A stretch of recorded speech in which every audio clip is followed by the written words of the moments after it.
नमस्कार मित्रों, संस्कृत साहित्य एवं संस्कृति के चैनल पे मैं डॉक्टर हरिनिवास आप सबका स्वागत करता हूँ। आचार्य आनंदवर्धन के ध्वन्यालोक का प्रथम उद्योग चल रहा है। हम ध्वनि की स्थापना देख चुके हैं कि ध्वनि किसको कहा जाएगा और अभाववादियों का खंडन भी हो गया। इसके बाद आचार्य आनंदवर्धन कहते हैं अस्ति ध्वनि ही, भाई ध्वनि है। अब तो सिद्ध हो गया कि ध्वनि है। साचा विवक्षित वाच्यो विवक्षितान्य परिवाच्यश्चेति, उसके दो प्रकार होते हैं, द्विविधा। एक अविवक्षित वाच्य और विवक्षित वाच्य, यानी अविवक्षित वाच्य अर्थात लक्षणमूला और विवक्षितान्य परवाच्य यानी कि अभिधा मूला। आप आचार्य मम्मट की काव्य प्रकाश पे जो वीडियो बनाए हैं अभिधा मूला लक्षणा मूला, उनको भी आप देख सकते हैं। आपको बहुत मदद मिलेगी उसको देखने से, क्योंकि कई बार क्या होता है कि एक जगह पे एक बात बहुत स्पष्ट कर दी गई हो तो दूसरी जगह फिर उसी बात को पुनरावर्तन करने में ऐसा लगता है कि भाई ये तो चर्चा हम कर चुके हैं, क्या बार बार एक ही चर्चा को लेके बैठना। लेकिन यहाँ भी जो उदाहरण दिया उस उदाहरण के साथ हम इसको समझते हैं। तो पहले अविवक्षित वाच्य यानी लक्षण मूला का उदाहरण देते हुए कहते हैं सुवर्ण पुष्पाम पृथ्वीं चिन्वन्ति पुरुषास्त्रयः सूरश्च कृतविद्यश्च यश्च जानाति सेवितुम। भाई ये पृथ्वी सुवर्ण पुष्पा है। ये पृथ्वी कैसी है? सुवर्ण पुष्पा है। और इसको तीन प्रकार के पुरुष इन फूलों का चयन कर सकते हैं।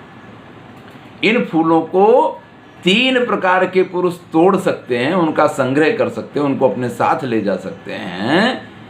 कौन कौन? तो कहते हैं शूरश्च, जो शूरवीर हो, पराक्रमी हो, तेजस्वी हो, कृतविद्यश्च, जो विद्वान हो, पढ़ा लिखा हो, समझदार हो, यश्च जानाति सेवितुम, और जो सेवा करना जानता हो। जरूरी नहीं कि तीनों गुण एक ही व्यक्ति में होंगे भी नहीं, क्योंकि जो विद्वान होगा वो सेवक नहीं हो सकता है, और सेवक होगा तो शूरवीर होगा तो वो सेवा नहीं करेगा।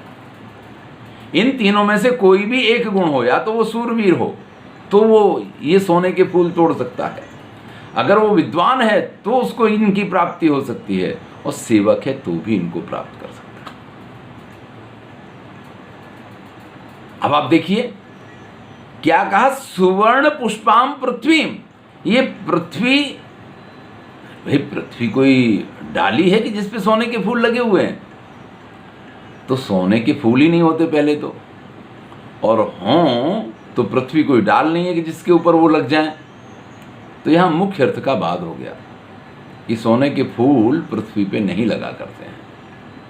तो हमने उससे लगता हुआ अर्थ लिया कि ये पृथ्वी समृद्धि से भरी हुई है। सोने के फूल यानी समृद्धि के प्रतीक हैं। ये पूरी पृथ्वी समृद्धि से भरपूर है, लेकिन वो समृद्धि मिलती किसको है? तो वो समृद्धि सिर्फ इन तीन प्रकार के लोगों को मिलती है, जो शूरवीर हैं, जो विद्वान हैं, या जिनको सेवा करना आता है। अभी अर्थ तो बैठ गया, लेकिन चूंकि मुख्य अर्थ का बाध हुआ, लक्षणा का आश्रय लेना पड़ा, तब हमको इस अर्थ की प्राप्ति हुई है। इसलिए इसको लक्षणा मूला व्यंजना कहा जाएगा, और इसी को अविवक्षित वाच्य कहते हैं। अब आप कहेंगे इसमें व्यंजना क्या थी? इसमें व्यंजना क्या है? आपने जब, लेकिन ये प्रयोजनवती लक्षणा है, और प्रयोजनवती लक्षणा का प्रयोजन जो है वो व्यंजना से सिद्ध होता है। तो आप कहेंगे कि प्रयोजन है क्या? तो देखिए, इस पृथ्वी पे समृद्धि की कमी नहीं है। ये तो सुवर्ण पुष्पम ने लक्षणा के आधार पे हमें कह दिया, लेकिन उस समृद्धि से जिस आनंद की प्राप्ति होती है, उस समृद्धि से जो सारे सुखों की प्राप्ति होती है, क्योंकि समृद्धि लोग क्यों प्राप्त करना चाहते हैं? तो समृद्धि शूरवीर को, विद्वान को और सेवक को मिलती, ये तो यहाँ व्यक्त हो गया। लेकिन उस समृद्धि से वो परम आनंद को प्राप्त कर सकते हैं, यानी जो शूरवीर है, जो विद्वान है, या जो सेवक है, वही इस संसार में सुखी रह सकते हैं। ये जो बात आई है ना, ये व्यंग्यार्थ है। और ये जो फलश्रुति है, ये चूंकि सुवर्ण पुष्पाम पृथ्वी कह करके लक्षणा के माध्यम से इसकी प्राप्ति हुई है, इसलिए इसको लक्षणा मूला व्यंजना कहा जाएगा और इसी को अविवक्षित वाच्य कहा जाता है। अब विवक्षितान्य पर वाच्य का उदाहरण देखते हैं, लिखते हुए आचार्य अन्नवर्धन कहते हैं द्वितीय से अपि, चलिए दूसरे का उदाहरण देखते हैं। शिखरिणी क्वनु नाम कियश्चिरम किमभिधान मसावकरो तपः सुमुखी येन तवाधर पाटलम दसति बिंब फलम सुख सावकः। बड़ा पहले तो ये समझ लें कि विवक्षितान्य परिवाच्य क्या है कि अभिधा मूला व्यंजना है, जहाँ लक्षणा की जरूरत नहीं पड़ती है। अभिधा से हमें एक अर्थ प्राप्त होता है, लेकिन वो अर्थ जैसा कि ध्वनि का नियम है थोड़ा गौण हो जाता है और हमें उसकी जगह पे एक अन्य अर्थ की समझ आती है कि वाह वाह वाह वाह, कवि तो ये कहना चाह रहा है। तो अभिधा जिसके मूल में हो और उसके बाद आपको एक व्यंग्यार्थ की प्राप्ति हो, उसको अभिधा मूला या विवक्षितान्य परिवाच्य कहेंगे। जरा देखते हैं इस श्लोक के अर्थ को, क्योंकि यहाँ तो अर्थ ही तो समझना है भैया। अगर अर्थ आपको समझ में नहीं आया तो सब बेकार है। वो अर्थ समझ लीजिए जो अभिधाजन्य अर्थ है, जो वाच्यार्थ है, उसको समझ लीजिए और उसके बाद आपको एक अन्य अर्थ की समझ आनी चाहिए। जब आपको वो अन्य अर्थ समझ में आए तो आपको ध्वनि समझ में आने लग गया है और ये व्याकरण के विद्वानों को आ जाएगा, ऐसा कुछ नहीं है। यहाँ तो कहा है कि साहित्य तत्व रसज्ञ जो होंगे उन्हीं को ये ध्वन्यार्थ मिलता है। तो अगर श्लोक पढ़ने के बाद आपको ध्वन्यार्थ नहीं मिल रहा है तो गणपति को दूध पिलाने वाली बात है। उन्होंने कहा कि गणपति ने दूध पिया तो एक माह से बड़ा सत्य बोलते थे, तो उन्होंने कह दिया कि भैया हम तो गए थे पिलाने लेकिन हमारे हाथ से नहीं पिया।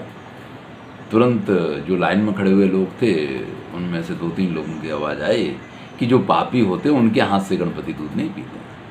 तो अगर आप कहेंगे कि मैं पापी हूँ तो गणपति दूध नहीं पिएंगे, अगर आप ये कह रहे हैं तो इसका अर्थ होगा कि आप पापी हैं। देखिए यहाँ भी ध्वनि है, तो समझिए हर व्यक्ति जो खुद को पापी नहीं बताना चाहता होगा वो यही कहेगा कि गणपति, अरे साहब मैंने तो ग्लास लगाया गट गट गट गट, चम्मच की भी जरूरत नहीं, ग्लास से ही पी गए गणपति को। चलिए हम यहाँ विषय पे आते हैं। शिखरणी क्वनु नाम कियत चिरम। देखिए एक छोटा सा शुक शावक है, यानी तोते का बच्चा है, नायिका उसको प्रेम करती है। हमें तो वैसे ही पक्षी अच्छे लगते हैं, ऐसा कोई पक्षी हो जो पालतू हो और हमारे साथ में उठे बैठे हर वक्त हमारे साथ मस्तियाँ करता रहे तो और भी मज़ा आता है। अब ऐसे किसी शुक शावक को लेकर के, उस तोते को, बच्चे को लेकर के वो नायिका उसके साथ मस्ती कर रही है और ऐसे में वो अपनी चोंच नायिका के होठ पे रख करके और बाकायदा जैसे कि एक दूसरे को चुम्बन कर रहे हो, इस प्रकार की स्थिति है। बात कुछ नहीं है, खाली मस्ती मस्ती है, कोई पक्षी का थोड़ी चुम्बन लिया करता है, हाँ? लेकिन जो देखने वाला है, आप अभिज्ञान शाकुंतल याद कीजिए, चला पांगा दृष्टि स्पृशसु बहुसो वे पथुमतिम। जब वो भौरा आया है तो कैसी दुष्यंत को जैसे अंदर से ईर्ष्या हो गई, आग लग गई कि अरे ये तो पूरा रसपान किए जा रहा है, हैं? और हम जैसे लोग तो रह गए। कुछ उसी प्रकार के भाव वाला ये श्लोक है। शिखरणी क्वनु नाम कियत चिरम। भाई किस शिखर पे, किस पर्वत पे जाकर के कितने समय तक किमभिधान असौ अकरो तपः, और कौन सी तपस्या इसने की है। भाई ये जो सुख सावक है इसने किस पर्वत शिखर पे जाकर के और कितने समय तक और कौन सी तपस्या की है, उस तपस्या का नाम भी जानना पड़ेगा, क्योंकि तपस्या तो बहुत प्रकार की होती हैं और हम करने बैठे हैं और सालों तक तपस्या करें और हमें जो फल चाहिए, हमें तो जो फल चाहिए जो तोते के बच्चे को मिल रहा है, हमें तो ये वाला फल चाहिए। तो इस फल के लिए जो तपस्या इसने की वही तपस्या अगर हम करें तो अच्छी बात है।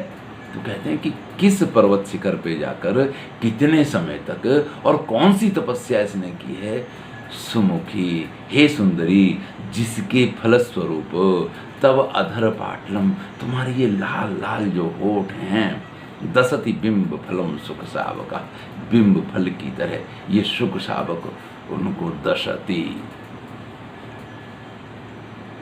अब यहां पे जो कहा गया है, सीधा सीधा अर्थ एक बार देख लेते हैं, वाच्यार्थ से क्या मिलता है उसको देख लेते हैं कि हे सुंदरी, इस तोते ने किस शिखर पे जाकर के और कितने समय तक कौन सी तपस्या की है जिसके कारण आपके ये होठ रूपी रस का रसास्वाद करने को इसको मिल रहा है। ये इसका सीधा सीधा अर्थ है। अब आप कहेंगे कि हाँ, तो इसमें कोई पोपट किसी के होठ का रसास्वाद करता है क्या? और अगर वो दोनों कुछ कर भी रहे हैं तो इसमें नहीं, यहाँ जो बात कही गई है कि कितने समय तक इसने कौन सी तपस्या की है, इस बात को व्यक्त करता है। अभी कुछ दिन पहले श्रृंगार शतक का जो महाकवि भर्तृहरि की रचना एक श्लोक प्रस्तुत किया था, उसमें यही कहा गया था कि बड़े पुण्य करने पड़ते हैं, बड़ी तपस्या करनी पड़ती है, तब इस प्रकार का फल प्राप्त होता है। ये बात तो बहुत बार हुई है। तो यहाँ पे ये अर्थ जब आपको मिल गया जो अभिधाजन्य अर्थ है, तो मन में एक बात खड़ी होती है कि ये तो बड़ा पुण्यशाली है यार। और इस पोपट ने जिस प्रकार से, इस तोते ने जिस प्रकार से तपस्या की है, अगर हम भी ऐसी ही कठोर तपस्या करें तो ये फल मिल सकता है। अब ये तो एक प्रकार का व्यंग्यार्थ हुआ, इसके कई व्यंग्यार्थ हो सकते हैं। ये भी व्यंग्यार्थ हो सकते हैं कि जब आपको ऐसा कोई सौंदर्यमय लाभ चाहिए हो तो आपको कठिन तपस्या करनी चाहिए, और अगर आपको मिल गया तो आप ये समझ सकते हैं कि आपने पूर्व जन्म में बड़ी कठिन तपस्या की होगी, इसलिए आपको ऐसा सौंदर्यमय फल मिला। ये बहुत सारी चीजें हैं।